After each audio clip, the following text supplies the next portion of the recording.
काफ़ी अरसे पहले भोजपुर शाहाबाद बिहार भारत के रहने वाले एक किसान दंपति, एक फार्मर कपल थे जिनका नाम था घाघर घाघिन। और काफ़ी उन्होंने ज़िंदगी का अनुभव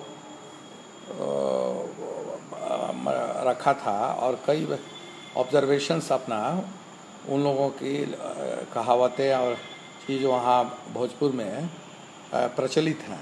उसमें से कुछ मैं शेयर करना चाहता हूँ आपके साथ। पहला है विप्र टहलुआ चीक धन। विप्र टहलुआ, विप्र कहते हैं ब्राह्मण को, और ब्राह्मण मतलब पंडित, और पंडित मतलब ज्ञानी, नॉलेजेबल पर्सन को पंडित या ब्राह्मण, ब्रह्म का जो ज्ञान रखने वाला होता है उसी को ब्राह्मण कहते हैं। तो उसको विप्र टहलुआ, विप्र को टहलुआ माने निकृष्ट काम, गलत काम या गंदा काम या जूठा काम इस तरह नहीं करवाना चाहिए, उन लोगों का ये मत था।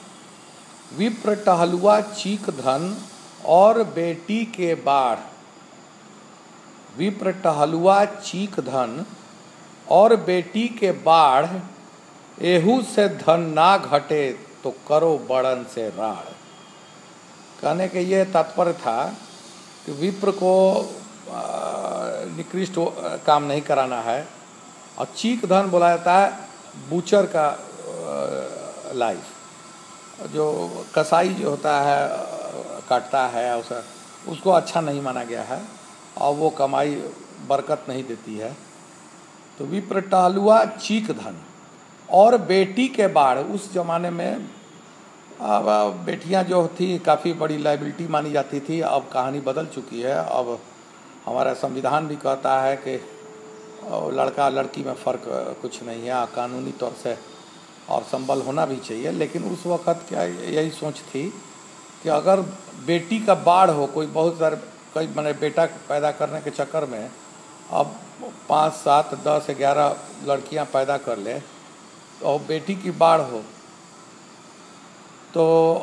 और चौथा चीज़ था कि अगर किसी बड़े आदमी से, काफ़ी बड़े आदमी से राड़ कर लिया, उससे झगड़ा कर लिया, लड़ाई झगड़ा कर ले या मारपीट कर ले या फसाद कर ले, तो ये सब चारों चीज़ें जो है वो माने आदमी को काफ़ी डाउनग्रेड कर देती हैं, काफ़ी डिस्ट्रॉय करती हैं। माने वही उसका सार है, उसका रस यही है कि विप्र टहलुआ चीक धन और बेटी के बाढ़, एहू से धन ना करें। इस तरह का कार्य करने से धन काफ़ी घटता है।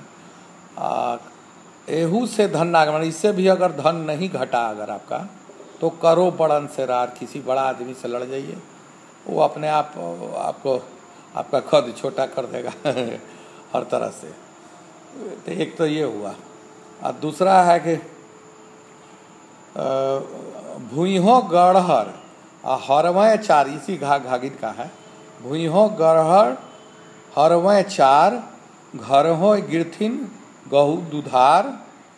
अरहर की दाल गढ़हन का भात, गागर नीबुआ और घिवतात। अब बाँके नयन परसे जो, कहे घाघ सबही झूठा, वहाँ छोड़ यहीं बैकुंठा। कहने का मतलब है कि एक किसान हो जिसका ज़मीन हो गड्ढे वाला, जिसमें पानी जमा हो और उसमें पानी में काफ़ी धान पैदा होता है। इस तरफ का इलाका बिहार और भोजपुर का हम लोग का जो है भारत में वो काफ़ी धान पैदा करता है।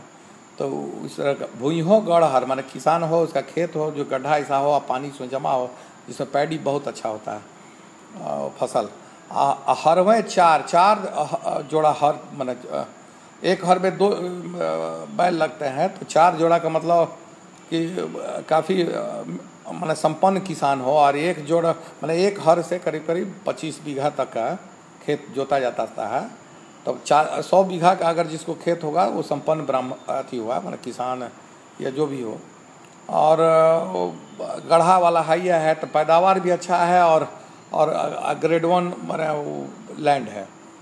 तो बुहियो गढ़र हरवें 4 अघरवें गृथिन, घर में जो पत्नी हो वो गृथिन हो, माने ड्यूटीफुल हो, माने बहुत काम संभालने वाली या घर को संभालने वाली हो।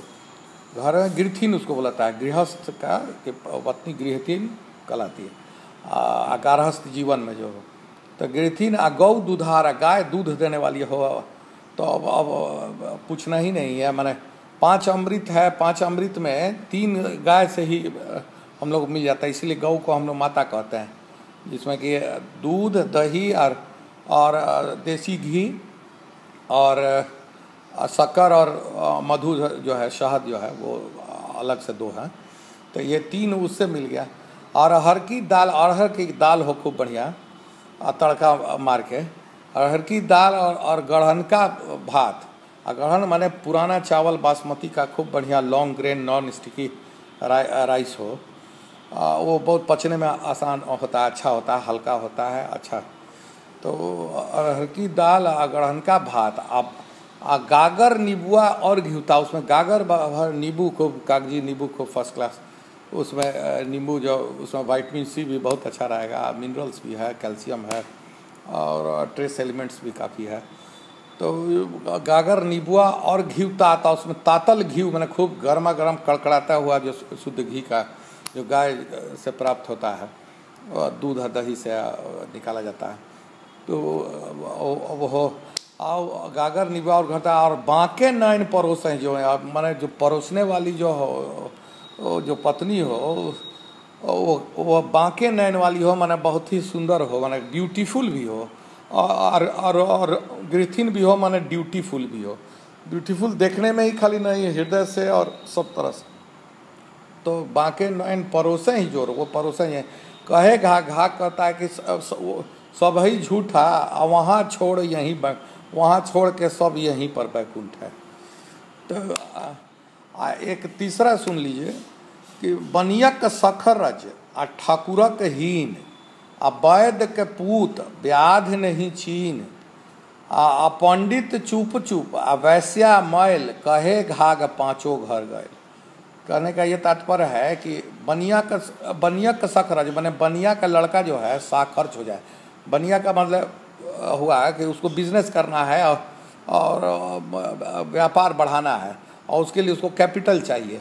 तो वो साखर्च नहीं होगा, उसी मनी को, उसी पैसे को और धन को वो सर्कुलेट करेगा और उससे मुनाफा कमाएगा और उसकी वृद्धि होगी और उसका संपन्नता बढ़ेगी। तो वो अगर बनिया का लड़का का साखर्च हो जाए, बनिया का सखरज ठाकुरक हीन, ठाकुर का लड़का अगर हीन हो गया, माने दबू हो गया, डरपोक हो गया, कमज़ोर हो गया, तो वो क्या शासन करेगा? ठाकुर जो शासन करता था पहले, तो वो ये कह रहा है कि बनिया का सखरज ठाकुरक हीन, अब वैद्य के पूत, वैद्य का माने वैद्य जो इलाज करते थे गांव में, अभी भी करते हैं, और उनका लड़का जो है नेक्स्ट जनरेशन जो है व्याध नहीं चाहिए, व्याध माने बीमारी है, व्याध नहीं चीन है, चीन नहीं रहा, उसको व्याधि बुझा नहीं रहा है, माने कहने का मतलब उसको डायग्नोसिस नहीं बुझा रहा है।